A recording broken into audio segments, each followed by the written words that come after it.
はい。私は弁護士の河合でございます。Hello, everybody. I am a lawyer. My name is Mr. KAWAI. I work in Japan to get rid of nuclear power plants. 今映像流れてるんで。5、4、3、2。はい、皆さんこんにちは。私は弁護士 Hello, everybody. My name is KAWAI. I am a lawyer. I am the co-representative of the National Network of Counsels in cases against nuclear power plants. And today we're going to hear from Mrs. Sakiyama, the chair of the 311 Fund for Children with Thyroid Cancer, and I'm also working as a member of this organization. So I would like to invite Dr. Sakiyama to talk about the causes of the thyroid cancer in children in Fukushima. This 311 Fund for Children with Thyroid Cancer has been working since the Fukushima nuclear disaster to help children who have been diagnosed with thyroid cancer. The organization was founded about 5 or 6 years ago and has been working very hard over these past years. And today we're inviting Hisako Sakiyama, chair of the fund, to give us her report. Hello, everybody. I am the chair of the 311 Fund for Children with Thyroid Cancer. Sakiyama-san, could you tell us what you used to do before you joined the fund? So I was a research associate for the National Institute of Radiological Sciences and also a member of the Fukushima Nuclear Accident Independent Investigation Commission. So that's who we have here today with us. We're very lucky to have her.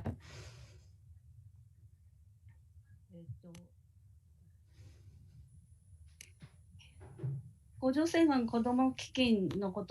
I'm going to talk about the Thyroid Cancer Children's Fund. As Mr. Kawai mentioned, we are working to help the people who have been diagnosed with thyroid cancer and also the families from all sorts of directions. We were founded in 2016, July, and from 2016, December, we started a project called the Tenohira Support, which is, Tenohira means palm in Japanese, and this is providing financial support for medical expenses. So what kind of support is this that we're providing? So what are the reasons for thyroid cancer? These causes are not just in Fukushima. And we are helping children under the age of 18 who have been diagnosed with thyroid cancer after the nuclear disaster and providing them 100,000 yen's worth of support for medical expenses. And the radiation didn't just affect Fukushima, it affected many prefectures around Fukushima. So we are also supporting people who live in areas outside of Fukushima, from Akita Prefecture, Shizuoka Prefecture, to 15 different prefectures.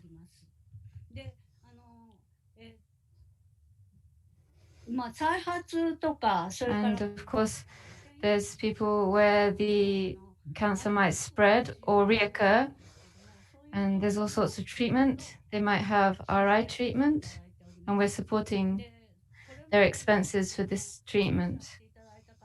The number of people we have supported so far is 114 people from Fukushima and 62 people from other prefectures. So a total of 176 people.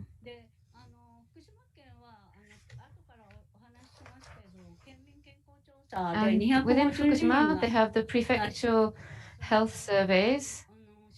And through these health examinations, 252 people have been diagnosed with thyroid cancer or suspicions of suspected thyroid cancer. And we are helping people. I have a question. This fund, when you set it up, the children who have been diagnosed with thyroid cancer, did you know who they were? I think at the beginning you didn't even know who had thyroid cancer. So after you set up the fund and started providing this medical support, that's when you were able to be aware of these 173 people. So that means that now, of the 252 people who've been diagnosed, 170 are also being looked after by your fund. So without your fund bringing these people together, they would all be kind of divided and not. Yes, that's right. Through this fund, we also try and build connections between the people who are suffering with thyroid cancer. For example, we have this cafe that we organize that I'm going to talk about a bit later as well to help people connect with other patients. So after we set up the fund, we started to expand the scope of our support, and some of the children needed to have RI treatment, radioactive iodine treatment, and we also provide support for this. Could you tell us a little bit more about what RI treatment is? So RI treatment is when the children have to take radioactive iodine. So the thyroid cancer in their thyroids, if this cancer is in the thyroid, then if they take radioactive iodine, then that radioactive iodine gets absorbed into the tumors and it kills the cancer tumors. So we use this radioactive iodine as a kind of treatment. So this RI treatment, is this for people that have quite progressed cancer or has it reoccurred? Yes, that's right. If the tumor is small and hasn't spread, there's no need to do RI treatment. So you use RI treatment when the cancer has progressed, yes. And in Fukushima, up until the age of 18, medical costs are free. And after 18, there's a support project to provide financial support and cover these medical expenses. But this doesn't cover all expenses. For example, the travel expenses to get to the hospital for the treatment. So at our fund, we provide support for these sort of travel expenses as well. And also, as it's been quite a long time since the nuclear accident now, some of the women who are exposed to the radiation are now married and having children, getting pregnant. So we also support people through their pregnancy and birth. And we also provide emergency relief. In 2019, there was a typhoon and heavy rain, which affected Fukushima and people living in Fukushima. So we provided financial aid to these people as well. And now with the COVID, maybe people are having a hard time finding work or are in financial difficulties. So we also have a special fund providing support for people with problems due to COVID. We also have telephone consultations. We have support from the Japan Women Doctors Association, and we do free telephone consultation with doctors. And we also have a medical cafe that we've been doing. And recently, we've been setting up a website and publicizing an article about the nuclear disaster and thyroid cancer, with more details about the connection between the nuclear power plant disaster and thyroid cancer. So if you're interested, please take a look. The information is up there in Japanese, and we are planning to put it up in English as well shortly. And then we also want to. So how are the people who are actually affected by this thyroid cancer feeling? Lots of the discussion is happening without any consideration for the people that are actually directly affected. So we've been doing a questionnaire to get information from the people who are being directly affected by these issues and passing this on to doctors and government authorities. And so from there, within the surveys and so on, one of the things which has come clear is particularly women, when it comes to marriage, having children, becoming pregnant, and so on, have many concerns, particularly. As well as this is something which, of course, is not dependent upon gender, but there are many cases, for example, where people cannot have this or be covered by insurance, for example, or also have concerns about relapses, for example, which can lead to further economic burdens in the future, as well as more and more medical costs are needed as well. So this is, of course, leading to financial difficulties, but also many different psychological concerns for people as well. So people go to the prefectural or national government to have, or what we hope to ask of the government is reflecting that, of course, this disaster is something which the prefecture, the national governments, and TEPCO all share responsibility for this as well. So to make sure that this medical and health support will be provided throughout people's full lifetimes as well.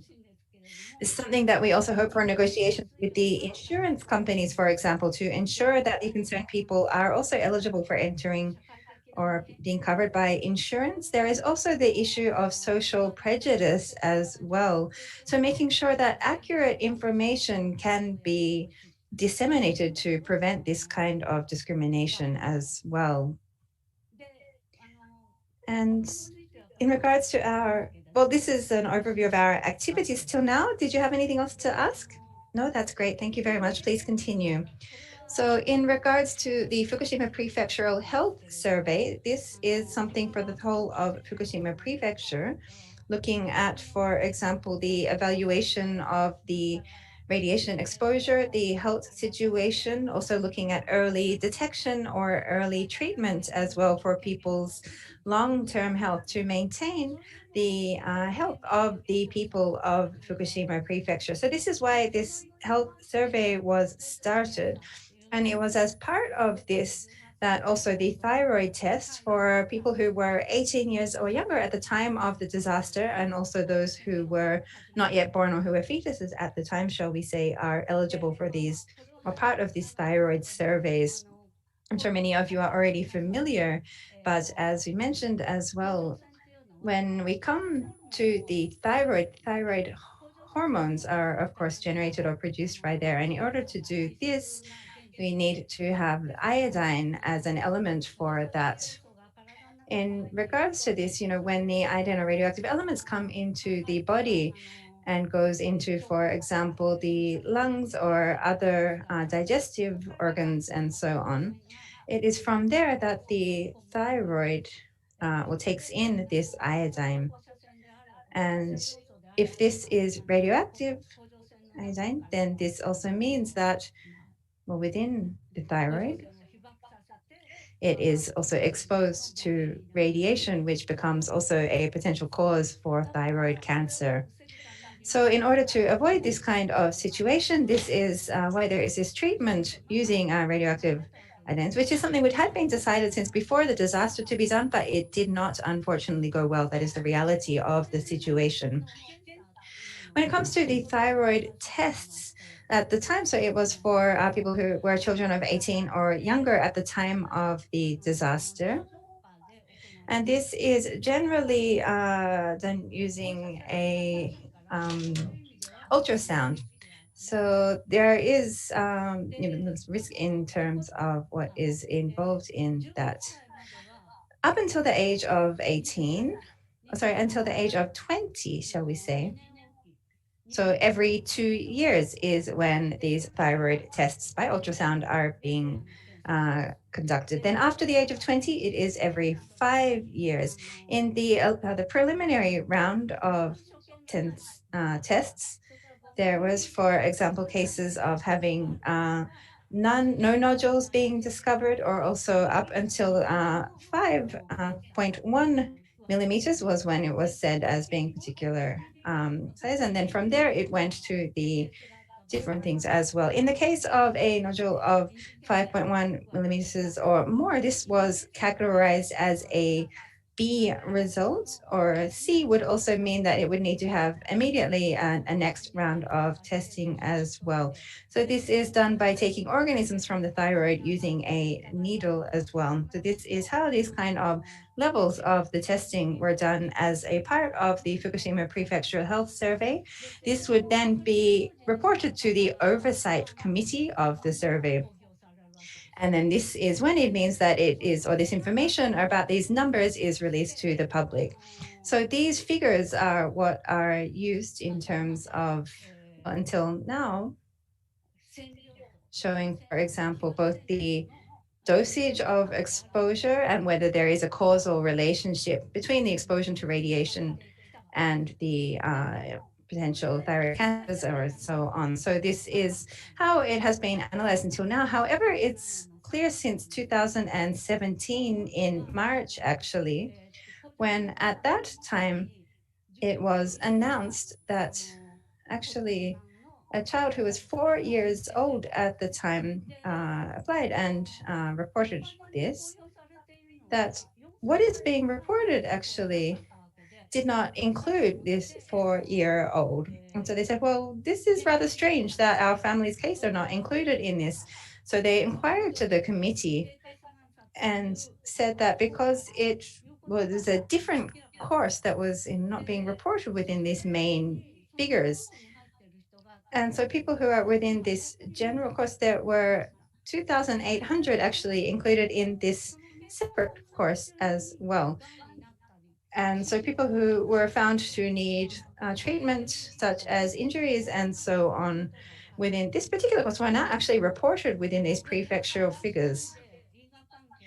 And so this is within not the official prefectural survey, but just through regular screenings and so on. If people were found to have these issues, they are not reflected in these numbers. So there's a lot of criticism coming about this, saying, well, this is not showing the full picture. Therefore, the Fukushima Prefectural Medical University said that they had not included people from outside of their survey in these figures. This came clear in March of 2017. And up until January of that year, it was 19 cases actually, which were in this situation. And so looking at the number of people, so it was 19 people within the prefectural surveys, but then there were actually 17 people who came to our fund and said that they are not included within these prefectural university figures, but they have actually been diagnosed as having cancer or requiring treatment and so on. So we can see that there are people who are not being reflected in these figures. And so one other thing which is really coming clear from this as well, within the first, second, third, fourth rounds of tests and so on, the tests have finished and it's around 50 people. Then there is also what's known as the milestone screening, which is at the age of 20. And in the first round of tests, there were 116 cases found. From there, the numbers did start to decrease. However, we can see within this situation that, well, from the initial point, for example, the first 116 people, of course, this is a very high number, but thyroid cancer is actually something, well, it's generally said that within around 1 million people, it will be perhaps just 1 or 2 cases within this number. So we can see that, this is figures which do require attention. On the next rounds of screenings, this is when the analysis was done between also including the exposure to radiation as a factor there as well. What I would particularly like to draw attention to is in the second, third, and fourth rounds. And this is the numbers which are written in red, but this is actually people who in the tests 2 years before had absolutely nothing found, not any sign of a nodule or cyst or anything. But then we could see the number of people who then did have either nodules or cancers of a certain size, 5.1 millimeters or higher. We can see that this is actually increasing and growing on quite a concerning timeline, actually. Looking at some of the aftercare reports which have come out as well, we can see that, having within 4 years, these 116 people, it was said that, this is, too many. This is, not related to radiation is what was being claimed at the time. But when we look at this data, I think this is really very important. Thyroid cancer comes or expands its size very quickly, we can see. Within the first and second rounds as well, if we look at the exposure levels to radiation, and the relations there, for example, and we can see here the map of Fukushima.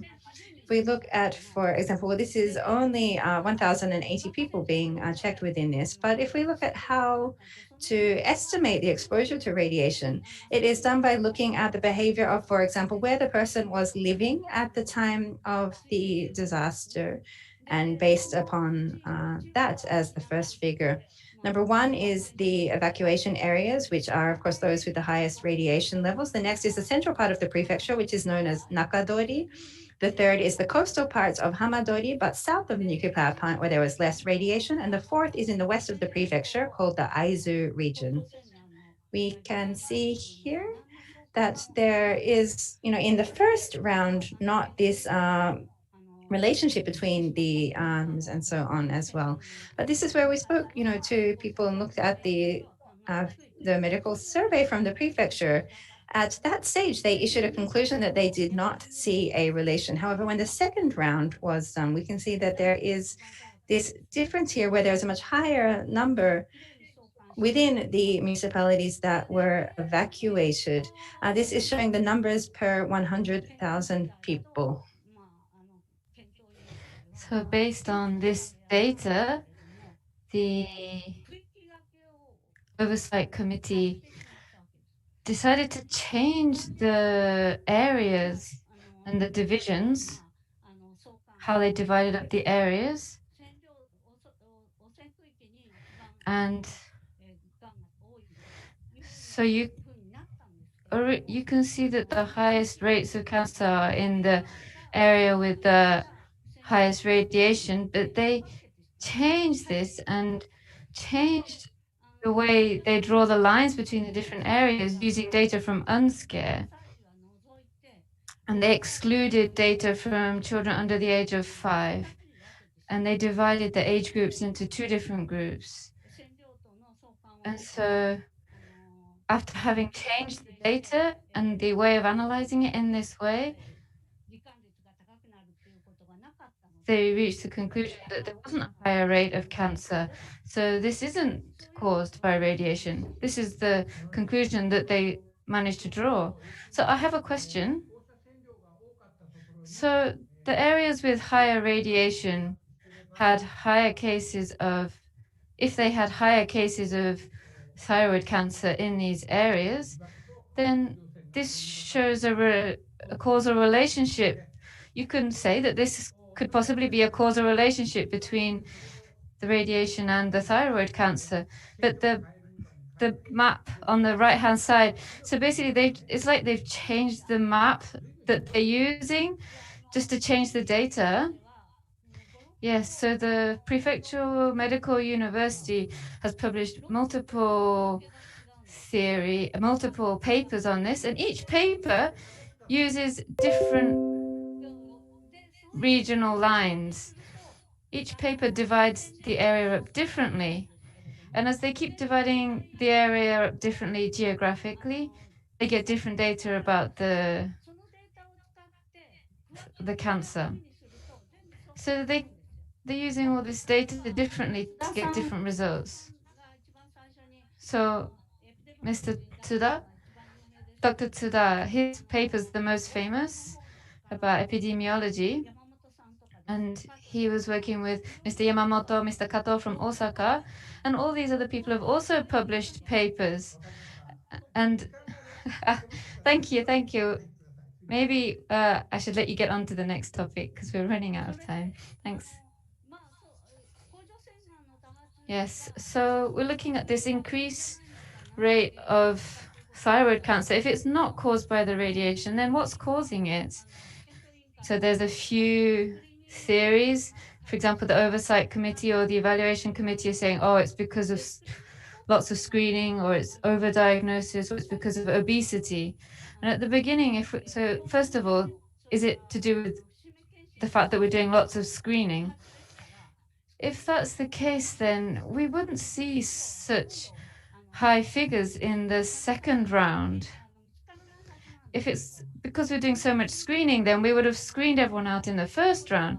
So if we're continuing to see high numbers in the second, third round, this doesn't explain it. This doesn't make sense. And then the third theory, so there's papers suggesting that it's obesity. Well, this paper is terrible and full of mistakes.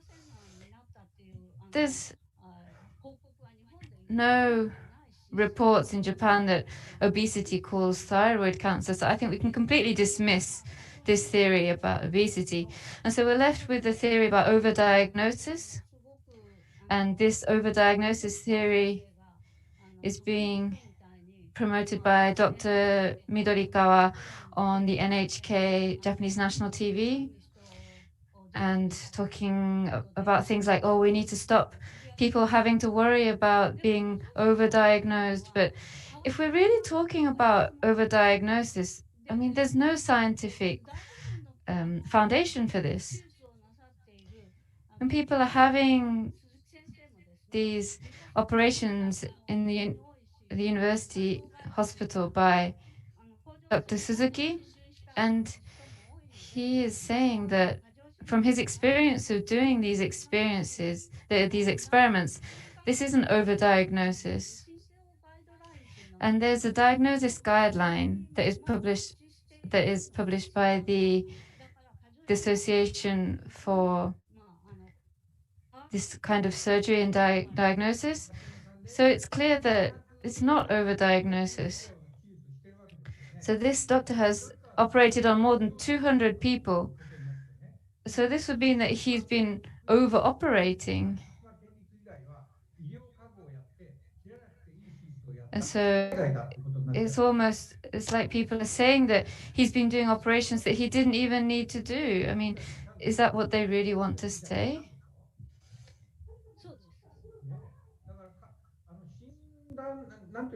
So if we're talking about over-testing, and are there any demerits from doing too much testing? I think there's much more harm can be done from not doing enough testing. Yes, I really agree.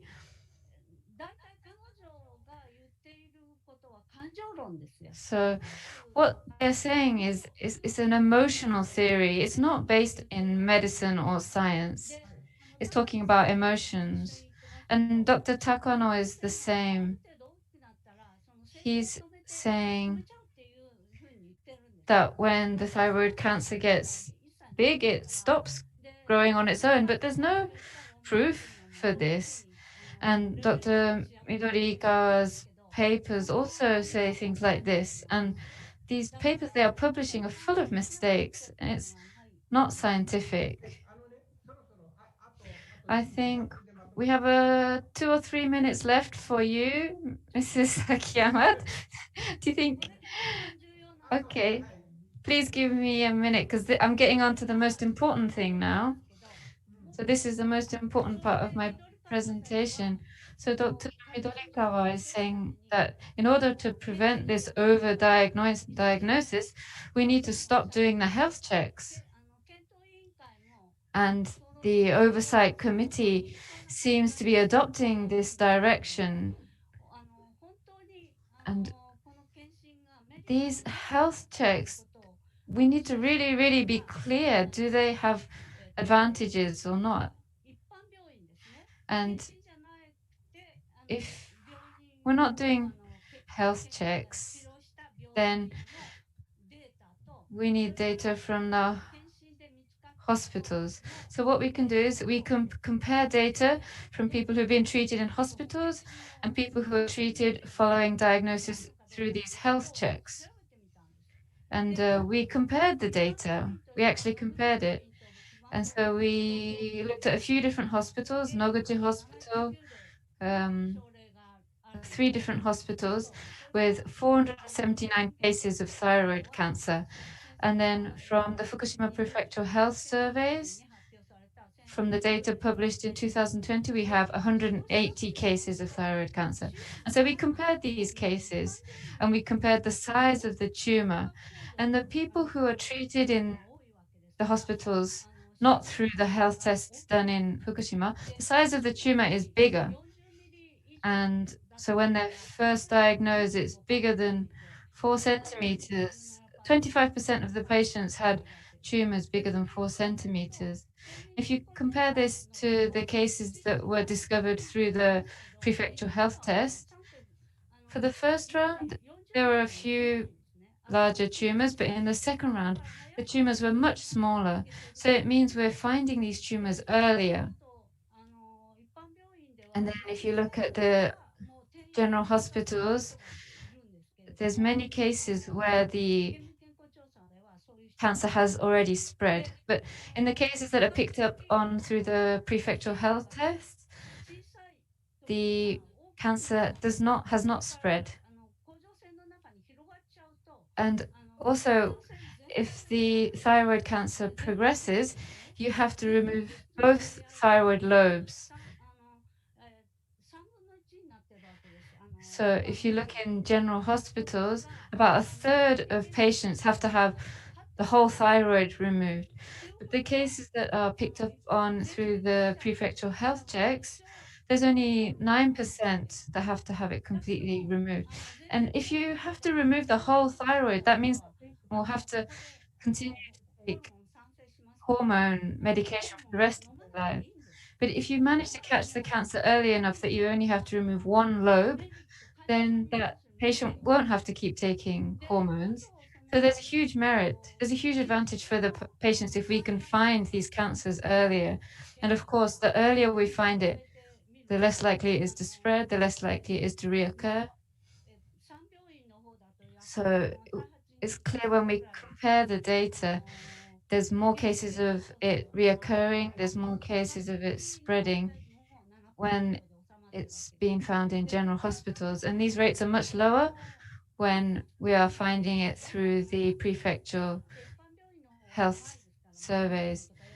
And of course, there's only been a few years since we've started doing the health surveys in Fukushima in comparison to the data from the hospitals, which is over a longer period. So we can't compare it completely. But if you look at the initial diagnosis, it's clear that when we're able to pick up the cancer early through the prefectural health survey, there is a huge advantage for the patients. And so there is also a gender difference in regards to the impact of radiation as well. In regular hospitals, we can see actually it's very fewer men. But in the case of Fukushima, it's actually 1 to 1.6. So there is actually a higher number in terms of the proportion of men than there is in general cases. And if we look at also some of the results after Chernobyl, this is actually in line with that as well. So that was some of the main points that I wanted to share. So the thyroid tests, the screenings are, and the early detection, early treatment is indeed for the benefit of the patients. Of course, if it is found earlier, it's also, there's more treatment that can be done. There's, of course, less mortalities and so on as well. So having these kind of tests, it's not that they're very invasive tests, so there is not these demerits at all for having these screenings. Thank you so much, Dr. Sakiyama. We will next pass over to Ms. Shiraishi Hajime. Hello, everybody. Thank you very much. Dr. Sakiyama, could I ask you to take your slides down so that I can share my own as well? I always have trouble finding where to turn this off. I try and remember how. If you go to the top right, there should be a red button that you can click on.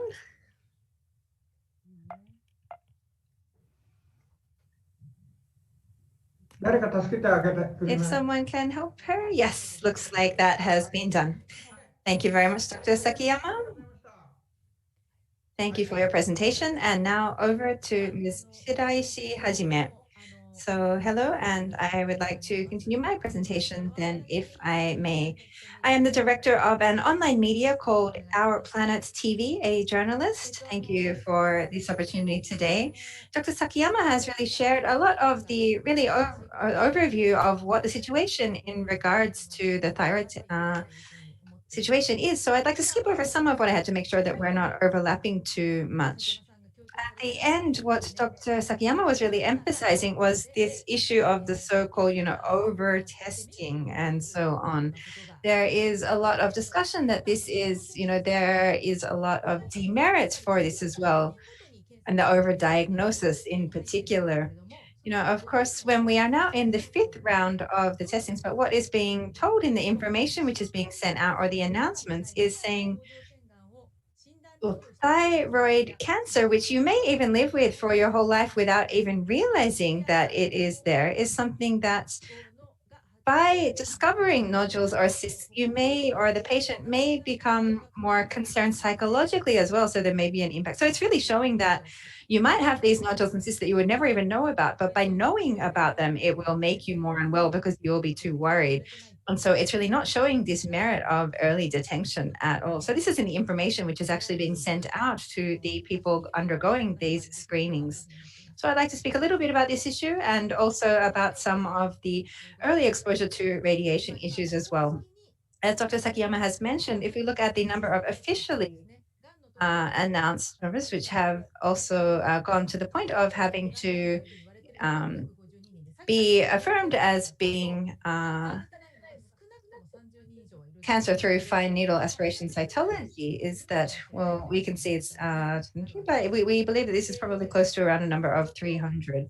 So how is this being evaluated then? As was mentioned before is, well, what is being, or some of the reasons that there are certain evaluations saying that this is not connected to the exposure to radiation. Well, we said that there is a denial saying the screening results, so the screening effect is not really an impact. But if we look at, for example, the first round of tests, which was 2011 to 2013, when 116 cases were found, what was said at the time is that, well, there were 90 times more for men and 52 for women, and those perhaps could to do some kind of in the future using clinical testings, or for example, or it was either excessive diagnosis or excessive cases. So it's either due to the exposure to radiation or due to the excessive testing, one or the other. This is what was being said at the time. Then there was founded an organization which was specifically for evaluating the examination results. This is called the Thyroid Ultrasound Examination Evaluation Committee, or the TUE committee. Within this, it came in this first round, the conclusion that I did not see this connection. On the second round, if we look at the results, it went up to 70, or there were 71 cases. And at this time, what was the first point under a debate? It's exactly as Dr. Sakiyama has just mentioned.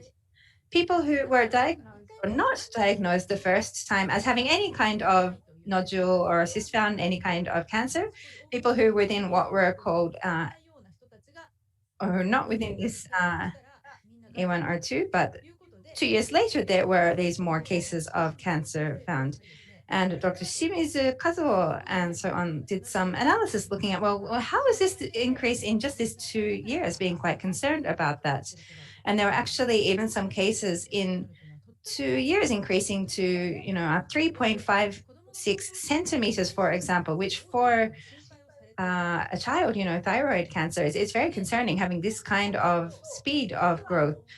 And so at the time when the second round mentioned, Dr. Sakiyama mentioned Dr. Tsuda from Okayama University, and he became very well known, or he was already very well known as an epidemiologist in Japan. He published a journal article in October 2015 in the International Journal Epidemiology. And what this mentioned actually was looking at, well, it was particularly looking at this second round as well, and the results here, and saying that, well, this is, in the first years. At that time, now there are 71 cases, but at this time there were still only 8 cases which had been found, actually. But having 8 cases in 2 years is meaning that, a cancer which usually there would only be, 1 or 2 cases within 1 million population. The fact is 12 times this. So this is not a normal result. This is what he wrote clearly in this article at that point. And then the ISEE after that, which is the International Association. So this is something really of concern. Saying the fact that on the second round, 8 cases being found is a very, unusual increase. And so we can see where this is addressed to on the letter. And this is actually at the time people within the government ministries involved in this, and also those who were responsible for the Fukushima Health Survey as well. So this was calling for a thorough survey looking at not only Fukushima Prefecture, but also neighboring prefectures as well, and to look at these scientific risks as well, and to have a full examination or evaluation of these. This was sent to the Ministry of Environment and others as well. This was not thrown away, but it was just kind of put into a desk, hidden away, and so on.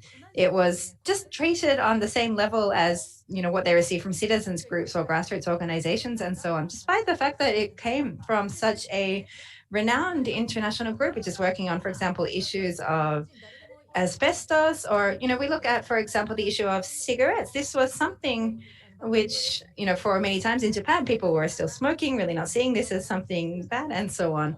But it was actually this organization which was really able to bring a lot of these health risks related to asbestos or these public pollutants, tobacco or smoking and so on. It's also a very expert organization, really recognized globally.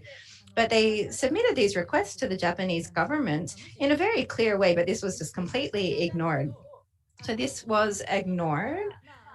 But then after that, of course, journalists, citizens, and so on. Sorry, the full name for this organization is the International Society for Environmental Epidemiology. And so following this as well, of course, journalists and the public picked up on this issue. And we could see also in these results, there was a clear difference according to the location as well. For example, we can see within the areas that were evacuated, the 13 municipalities, it was 49.2, whereas in Aizu in the west, which is furthest away, it was 15.5. So we can see there is this difference according to the distances from, or how the radiation was. And so looking at this just in a very general sense, we can see that it's quite likely that there is some kind of a connection, or people really started to be very worried that this is indeed related to exposure to radiation. But, that wasn't actually the case. In regards to the head of this evaluation subcommittee, Dr. Suzuki, said, well, we don't have every 2 years, there are differences in terms of where the agencies are being, or where the tests are being done. Maybe it's 6 months off and so on. So we don't know yet. And so the debate actually stopped for 2 years after that, saying that they needed to look into these details of each of the cases more clearly. And then it was after that, then they came up with, as Dr. Sakiyama mentioned, this new categorization, and then this so-called conclusion that there was actually no causal relationship with radiation. So this is up to the second round. So does everyone believe this new conclusion that's been published? And just yesterday, UNSCARE, the UN Committee on the Effects of Atomic Radiation also published the same conclusion that it's not connected to radiation. Does everyone really believe this? If you look at Dr. Tomita, who is working in Fukushima, he was very critical of this. He said he doesn't make sense. And there's also Dr. Narui, who's also based in Fukushima, saying it's strange. You can't just suddenly change the criteria for the data. There was lots and lots of disagreement about these conclusions. There was a huge discussion about it. But what happened? Mr. Hokuto, who was the chairman, he said, just leave it to me. And what happened in the end was that he published that conclusion. No changes, no consideration for the discussion and the disagreements that had been raised. So that's the situation. So now, as Mrs. Midorikawa, Dr. Midorikawa was saying, as it was shared in Mrs. Sakiyama's presentation, of course, they have to say it was overdiagnosis, because if they don't say it's overdiagnosis, then they have to admit that there is a over occurrence of thyroid cancer. So basically, that's what's happening. They're pushing for the overdiagnosis theory. And as Dr. Sakiyama mentioned earlier as well, here you can see a picture of the Dr. Suzuki Shinichi, who's done the most operations to remove the thyroid cancer.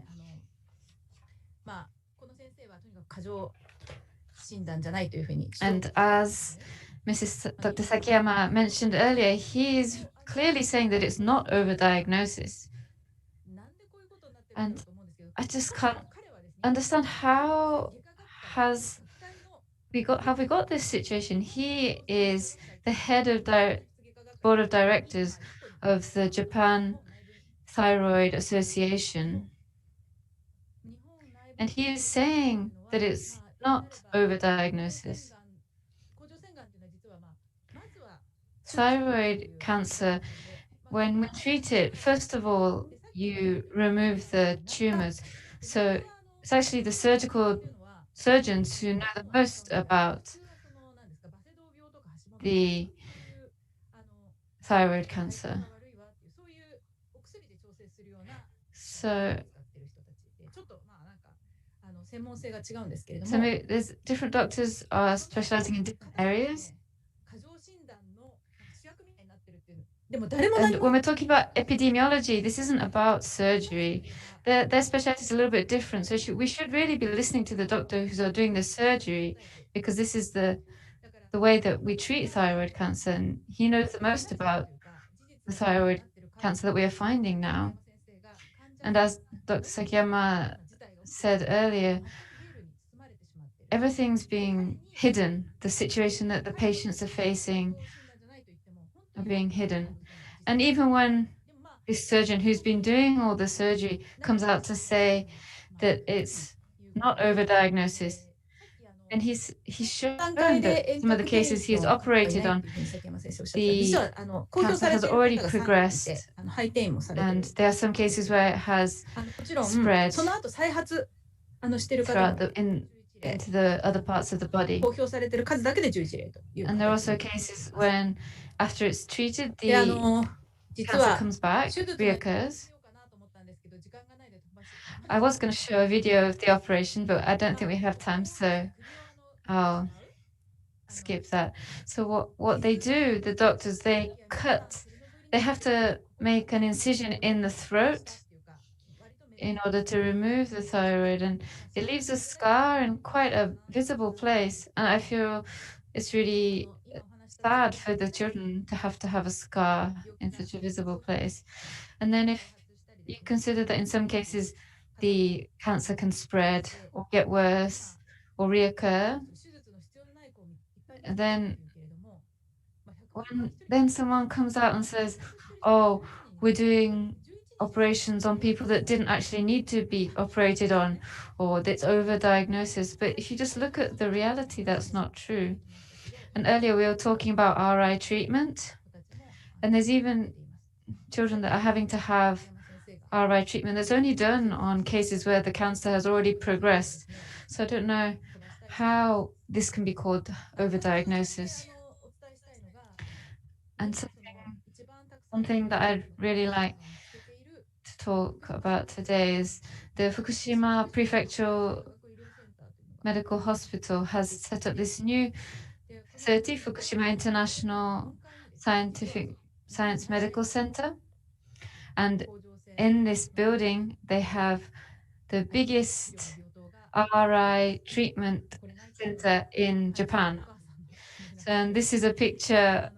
This is meant to be a mother of a child that has thyroid cancer who is crying because there's children that are having to be hospitalized here and be treated for thyroid cancer. And so if you see, this hospital was built and planned from 2012. So you can see that people knew that this was going to happen. If they were already planning to build this hospital specializing in treating thyroid cancer with RI treatment in 2012, 2013. So, of course, it's clear that people knew this was going to happen. We'd have just 10 minutes left, I think. So at the end, I'd like to talk a bit about the effects of radiation. As Dr. Sakiyama talked about the Children's Fund earlier, I am working with a group called the Ajisai Group. And this group works to support, is a support group for people with thyroid cancer. And at the moment, the Fukushima Prefecture is talking about getting rid of and stopping the mass testing. But for patients who have had thyroid cancer, they really are sad to hear that the prefecture is considering stopping this medical screening, and they want the prefecture to continue doing these tests for thyroid cancer. So for people who have had thyroid cancer, then when everyone's talking about how different Japan is from Chernobyl and that the thyroid cancer is not related to radiation, the people who are actually suffering with thyroid cancer just want to know the truth. And at the moment, what is being said is that the radiation levels in Japan, in Fukushima, were much lower than Chernobyl. But this data and information isn't being properly shared openly. So from here, I'm going to talk about the radiation levels immediately after the accident. So what you often hear people saying is that the radiation levels in Fukushima were greatly lower than the levels in Chernobyl. Therefore, the cancer is not caused by radiation. So it's a bit strange, actually, because the discussion is kind of getting confused. We don't really know what's coming first. But this is from the Ministry of Environment's homepage. And here what they're saying is that if you compare the radiation levels in Fukushima with the radiation levels in Chernobyl, it was less than 100 millisieverts. So this will not cause an increase in thyroid cancer. And yesterday, UNSCARE, the UN Scientific Committee on Effects of Atomic Radiation, published a report on 10 years after the nuclear power accident. And of course, this report was reported in the news. And in part of this report that was very much emphasized was about the chairman of the evaluation subcommittee, Mr. Suzuki. And he is part of the evaluation subcommittee, but he's also examining the radiation levels within Fukushima. And段階でですね、大体例えば浪江で80ミリグレイとかそのぐらいの線量を出してたのがもう一気に30ミ He リ以 said 下 in 2014 the levels were about 80 milligrays, but now the levels have been dropped, reported as being less than 30 milligrays. And how did he calculate this? I mean, the details of the calculations are a bit complicated and hard to explain. But basically, what he said is that because Japanese people eat a lot of seaweed and that has iodine in it, that blocks the radiation, the iodine, so that radiation levels are lower. Or other theories that he presented was that everyone was indoors, therefore they were not exposed to the radiation, and therefore they estimated that the radiation levels were actually 1/3 of what was originally reported. So if we look at this, well, overall, the evaluation of what this is being based on in the first place, well, first of all, in terms of how much exposure to radiation there actually was, what kind of dose of exposure there was unknown. It hasn't really been properly measured after the time, and this is really very much continued or affected to this. In the case of Chernobyl, this was very detailed tests done on 60,000, 70,000 people. However, in the case of Fukushima, this is only being tested on these 1,080 children. So it's a very much smaller amount. And it was just on March 24, for example, which is when in a town called Kawamata, where the children were not even evacuated from them, but there was testing done of the levels and very high levels of radiation. And so they started to do these tests. However, if you look at this, because the areas surrounding that as well had such high levels of radiation and so on, it wasn't even possible to properly measure this as well. So from the 4th of March after the disaster, so just about 2 weeks after they started to do this. However, because it just wasn't really done properly, those days of data is not fully covered as well either. So it's only the data for this 1,080 people, and this is what they're using to give this conclusion that it is a much lower level. And because people say that, for example, the machinery for the testing is very heavy, and so they said, well, it would make people much more concerned if they saw this really very difficult or heavy, this big equipment being brought in. We don't want people to be worried too much by these tests. We have 5 minutes left, just to let you know. And so in regards to this information, there is a reporter called Sakakibara from the Tokyo Shimbun, a newspaper, who has just detailed or released a very detailed report. There's another one in the Japanese journal called Science, which also talks about this early exposure to radiation and the issues in relation to that. So I'd like to recommend you read these if you would like to know some more. Sorry, they are only available in the Japanese language. That was a simulation of the time of the disaster, but we'll skip over some of these. We only have a few minutes left, but of course there's I would prefer to leave a few minutes at least for some discussion, but just to share one more point, if I may, looking at not knowing what the actual radiation doses in the early days after the disaster, this is really unknown. But actually one thing that we can look at is from very early on, there is a location in Ibaraki Prefecture, which is next door to Fukushima, where they started to actually already measure the radiation levels in mother's milk as well. At the time, actually, there was none detected from Fukushima mothers or from Miyagi, which is the prefecture to the north. But in Chiba Prefecture, which is much further south from Fukushima, actually just next to Tokyo, there was 36.3 becquerels being measured within 1 kilogram. The government Ministry of Health and had these tests much later as well. The half-life is 4 days for this. So if they're only doing the testing 1 month later, of course, it would drastically decrease by then. But the Ministry of Health, based on these tests, if we take, for example, the information from the research center where Dr. Sakiyama used to work, actually, they had 3 different simulations about different scenarios as well. One looking at the, acute exposure in, for example, once in an acute case on March the 15th, or then also looking at the same amount being ingested but over a longer time. And so in these 3 different scenarios or simulations. So the first one, looking at very acute ingestion at the start, could say it was between 350 to 1200 millisieverts was the estimate.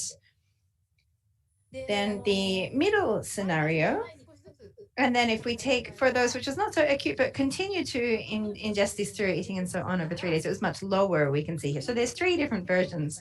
But within the national government's committee, they can say, well, of course it wouldn't be this high. So this is just out of the question. This is not even worth considering. So this scenario was actually just completely taken out.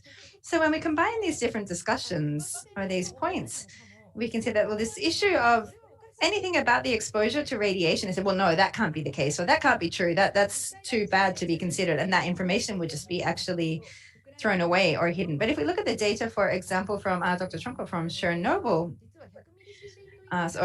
and looking at from the areas under 100 milligrams per year, we can see that half of the children then were actually less, or even those from under 10 milligrams, for example, was 16% here for this category.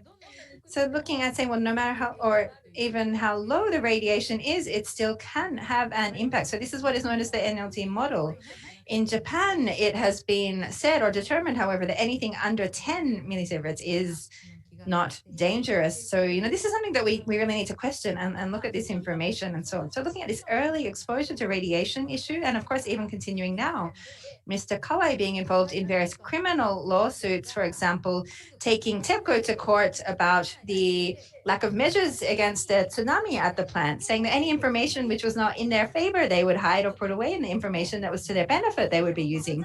And it's the same kind of structures, I think the same kind of governance problems. The numbers which are in their interest, they keep using or put them together in a way that they can use, but the data which is not in their favor or not helpful is what is kind of swept under the carpet. And I think it's the same thing for the criminal accountability issues and also for the thyroid cases as well.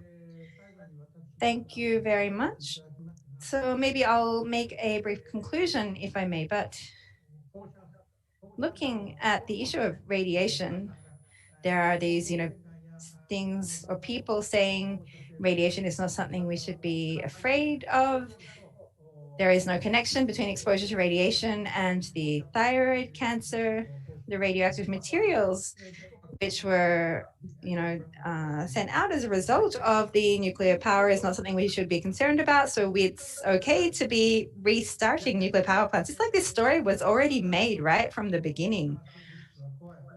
And however, we need to be looking also at the reality of what the risks of a nuclear power plant disaster is, what the impacts of radiation is, and how this means that really from the start, we need to actually be questioning nuclear power and its utilization itself. So it's almost like the government, because they want to promote this restart of nuclear power plants, they're not allowing this information which makes people concerned about the results, for example, or which is not in their favor for this kind of information. That's the kind of logic which is at work behind this as well. And I think what's really at the most concerning at the moment is these moves towards reducing or even stopping the screenings and the tests as well. It's fine, or it needs to be looked into it as well, right? I myself also went through thyroid screenings. Of course, they're very light tests, though. It's nothing very invasive. It's not something that has any huge demerit. So not having these kind of tests, and then, if in the worst case, for example, someone becomes sick later on because this was not detected, or having these kind of risks or dangers and suffering later on, I think that's something which we need to make sure that we can prevent and do what we can to make sure that this thorough screening and tests can continue. Thank you, everybody, so much for joining us for this session.